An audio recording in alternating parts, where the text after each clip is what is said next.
Hello,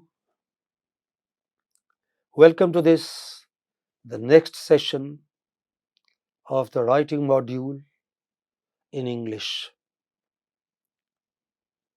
In this session, we are going to talk about yet another kind of business writing. A lot of times, we have to write business letters such that also include some personal details.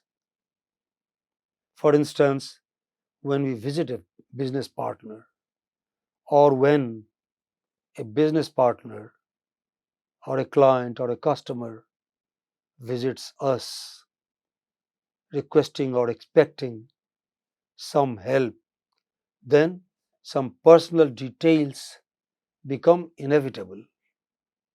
In this session today, we'll talk about what not to mention in communications of this kind and what must be said very clearly, explicitly in communications of this kind. Let's go. Next. Say, for instance, when we travel to another country or another city, a new location, a new place where we do not know what to see, where to stay, how to travel, what to buy for a gift, where to eat, yeah, then it is almost unavoidable that we request help from our clients, customers, partners, service provider, you name it. Okay. Here is a similar situation. Go ahead.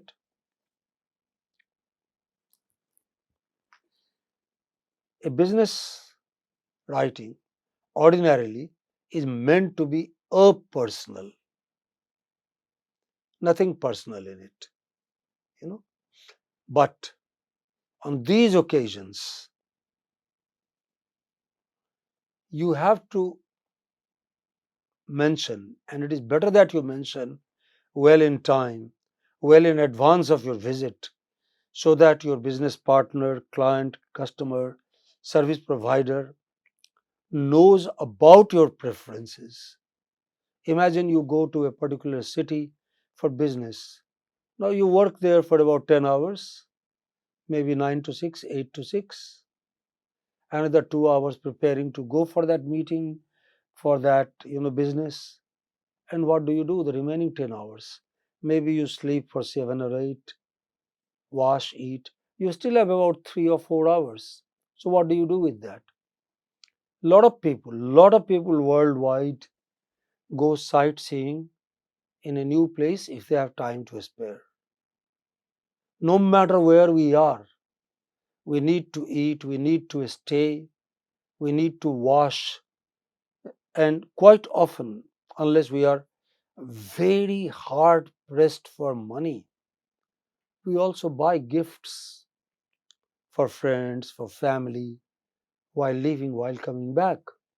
And in all of these situations, in all of these cases, we request help from our local friends who know the place, who can tell you where you will get an authentic stuff, where you will get food which is clean, delicious, and doesn't cost you the earth, who can help you book a hotel room, who can help you make arrangements for travel, or who can even advise you how and where and when to go sightseeing.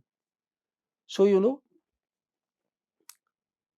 it is better that we be clear in our head about these things rather than be casual, rather than be unclear, rather than be vague. It always helps. Imagine you reach a new city, your business partner talks to you about business, and on your mind, you have this thing. When shall I ask him what places one goes to see here?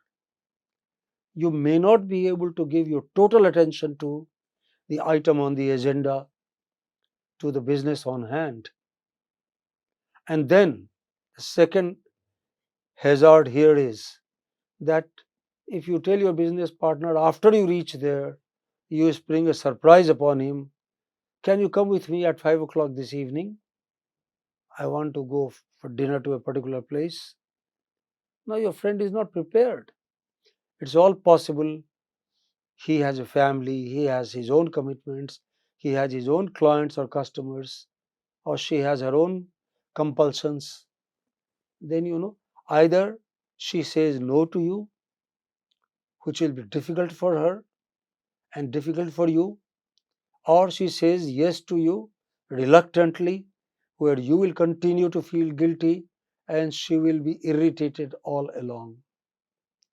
It is therefore best to ask for help well in advance, so that your helper, your potential helper, your possible helper can plan her own business so that he or she can keep themselves free for that day, that week, that evening, so that they can give you help, and you won't feel guilty.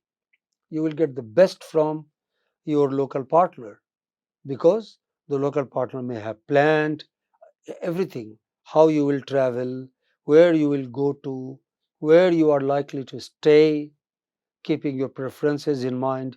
You can state your preferences to your partner that, look, this is not a great place. I want to stay here, I want to stay there.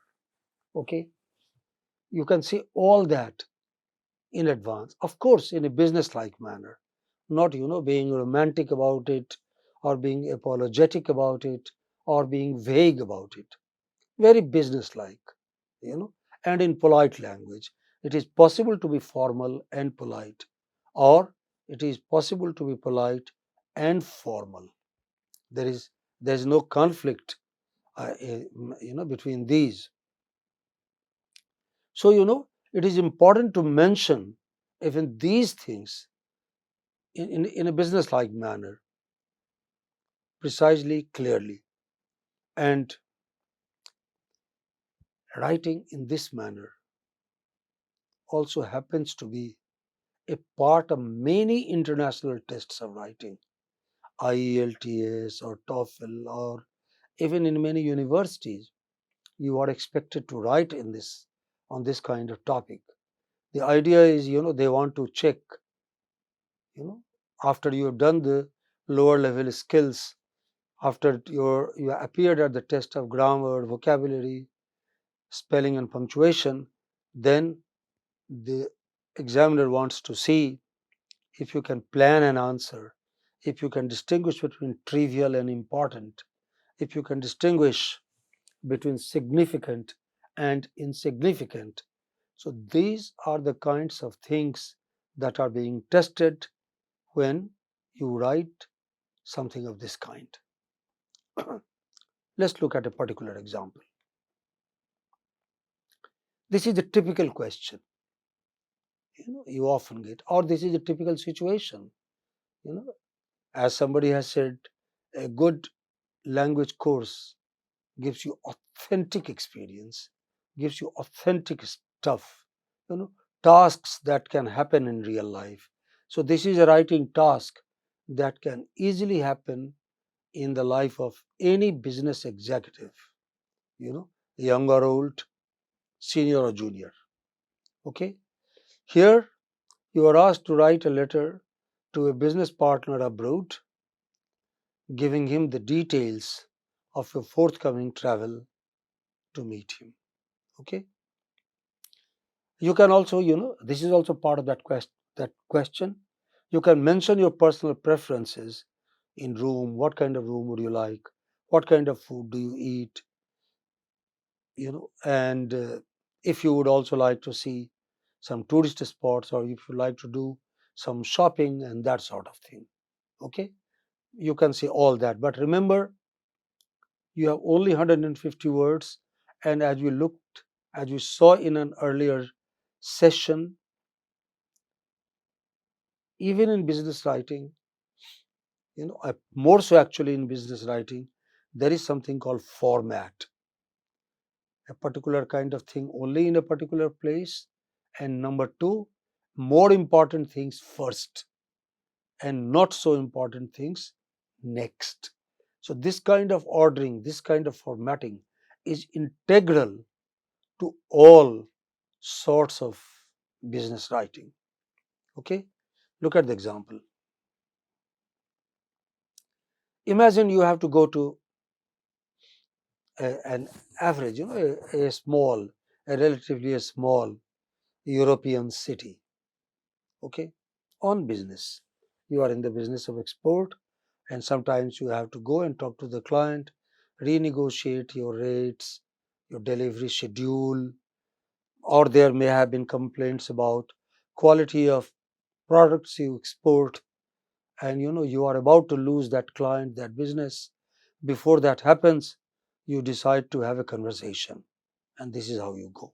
Okay, so personal trip to this city called Blackpool. Blackpool actually is a city on the Atlantic coast of the United Kingdom. You can look up Google and find more about it.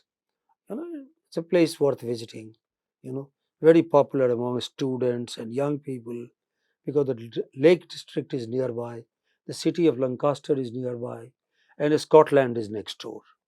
You know, so a lot of it also is an industrial city for its wool industry, etc., etc.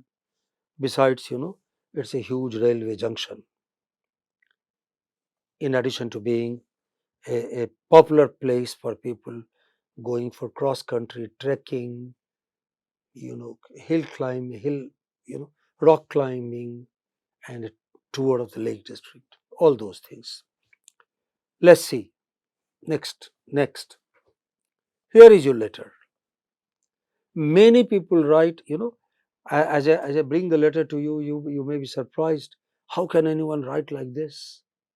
Sloppy, casual, vague, more words than necessary, even in business writing. You might wonder, but check in real life and you will find that actually a lot of people, more than you and I might expect, write in this manner, which is not the best way to write a business letter, even when you are making personal requests. So look at this: the sender's address, the recipient's address, date, and the recipient addressed.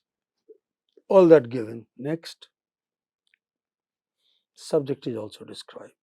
Now see the opening. You will be happy to know that I am eagerly looking forward to my visit to your great country. What does it mean? I have heard so much about your country. What have you heard?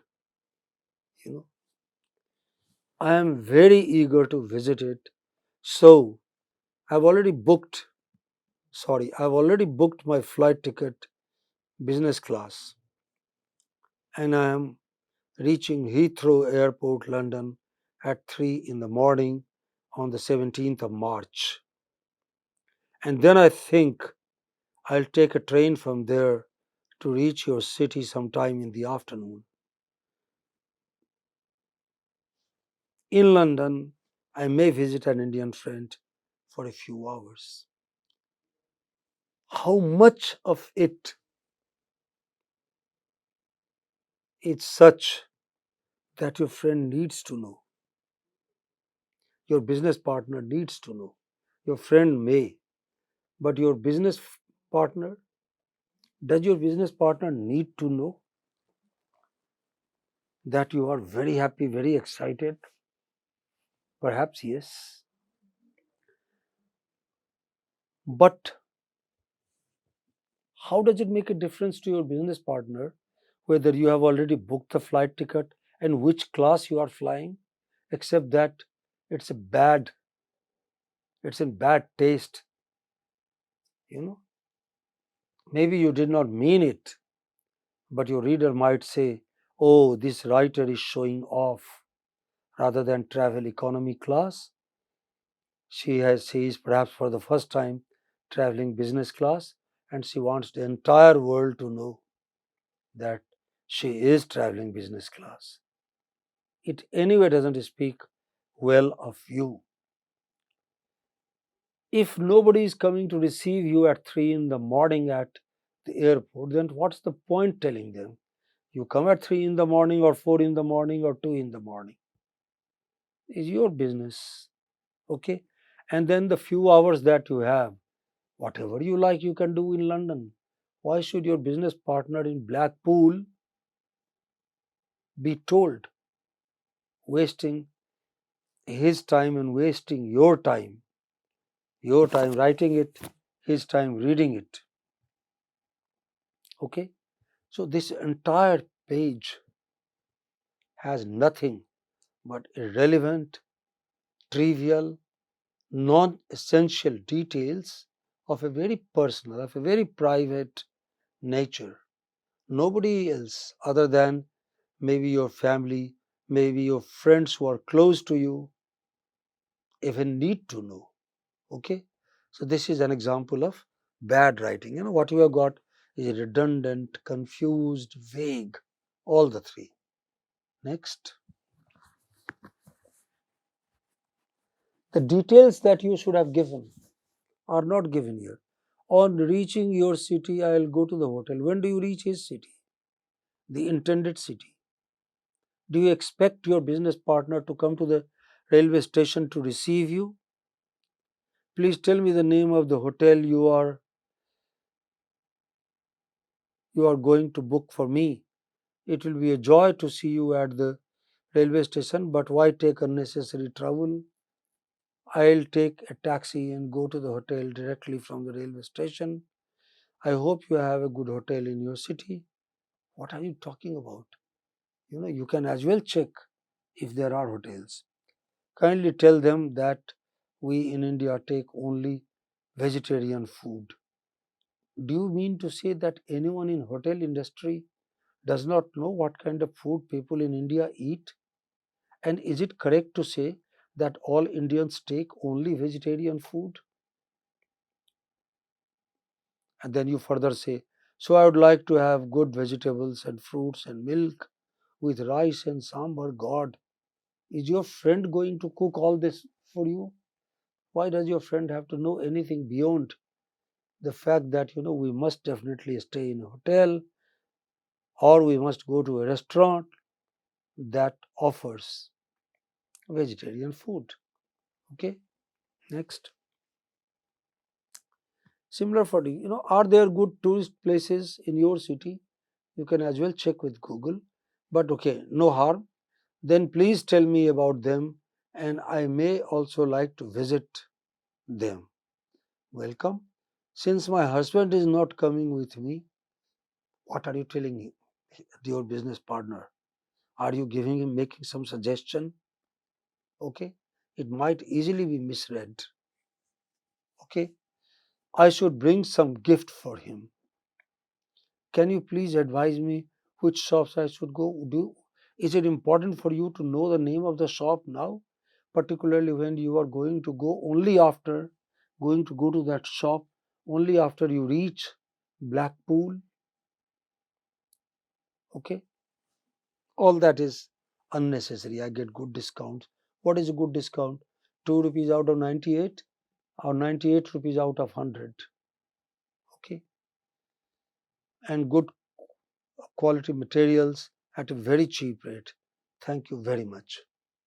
Actually, this entire communication says little about the particulars of your trip, when you are reaching, where you are reaching, what you eat. Okay. Where would you like to go and see? What kind of shopping you might want to do and where? None of those details are clear. Go to the next. Actually, the first draft is about how many words? Can you come back? 243 words in place of 150. Go next. Almost 100 words more than the limit for this letter. At a test You may severely lose marks. In vital details, it has many items of unnecessary information. And in vital details, it is vague. Inaccurate and redundant words are many in this text, and they can have a very undesirable effect. They can confuse the reader. Go back and let's look at some examples again. Let's look at some examples of unnecessary words. Irrelevant details. You will be happy to know I am reaching 3 o'clock, etc., etc. Redundancy. Okay. Words that are really not necessary. So I have already booked my flight ticket, business class. Why do you need to say all that? They're redundant. I'm reaching Heathrow, London at 3 a.m. on 17 March. This is also redundant. When do you reach? Perhaps where you reach might be important through some stretch of imagination. But when do you reach there? It doesn't help anyone except you. Okay. On reaching your city, I'll go to the hotel. Of course, you are not going to your client's home. Please tell me the name of the hotel you are going to book for me. It will be a joy to see you at the railway station. What are you suggesting? But why take unnecessary trouble? Then don't say that. I will take a taxi and go to the hotel directly. Of course. How else would you go with luggage, etc.? You cannot walk, and there are no auto rickshaws in Blackpool, no horses, no bullock carts. So that's about the only way you can travel. Okay. I hope you have good hotel in your city. What do you mean? What is the definition of good? Unless you define that, then whatever your friend finds for you should be acceptable to you. These are the points. Go to the next. Next. Next. Look at the final draft. See how you can say the same thing better. Same address. Dear Peter, subject given. Next. The very first sentence should say, when you arrive in that city. No matter whatever else you have done before in London, in Bombay, from where you started, or Chennai, or Singapore, or Taiwan, or Hong Kong, doesn't matter where you started from. When do you reach your destination where your business partner lives? So the first thing should be that I'll reach Blackpool by 4:30. What way? What mode of transport? Taxi, aircraft, boat, or plane? Plane. Sorry, train. Okay. I'll reach Blackpool by the 4:30 train. Which train? London to Blackpool train. Okay. Which date? 17 March. So in one sentence, you have told your reader when to expect you and how to expect you. Okay. That you are arriving there by train and you are arriving at a certain time. Okay. And then from there, you will go to the hotel. Your friend doesn't have to worry. He doesn't have to come to the station to receive you. Your friend or business partner doesn't have to come to the railway station to receive you, because you also assure that partner that you will meet him the following day in his office. Equally clear. Look at the next. Look at the remaining part of the letter. Okay. This is how personal details are also given in a business letter. Everything must be said with the greatest possible clarity and in a rank ordered manner. That is, important things first, less important things next, and things of no importance or little importance can come towards the end, if word limit permits. If it doesn't, forget it. Come back. Next. All of us have to write this kind of letters, mails, texts, because all of us are in some kind of business and all of us travel and all of us need help. So you must keep that in mind. Now, that is best learned. Writing things of this kind is best learned through practice. I have given you some examples, something for activities. You know, imagine you are going to do internship in Edinburgh University, and you have found a host who will keep you as a paying guest for those 6 weeks. You can tell your host about your preferences in food, in drink, and in accommodation. They will, of course, try to do their best, and if they can help you, I'm quite sure, no matter which culture, all hosts like to be of help to their visitors. So, ditto with New York. Okay, your friend is coming to receive there, or a librarian in a big library. Okay, making some request for accommodation. All of these things follow the same principles, the principle of strict formatting and you know a relaxed adherence to the sequence. What is important first, what is less important next. But all important details must be given in your writing. These things are easily learned through some practice, through some work at your home, and you will find that learning these things is a fun. Go next. So, thank you very much. If you have any confusions, any doubts, you can please check with us. Thanks.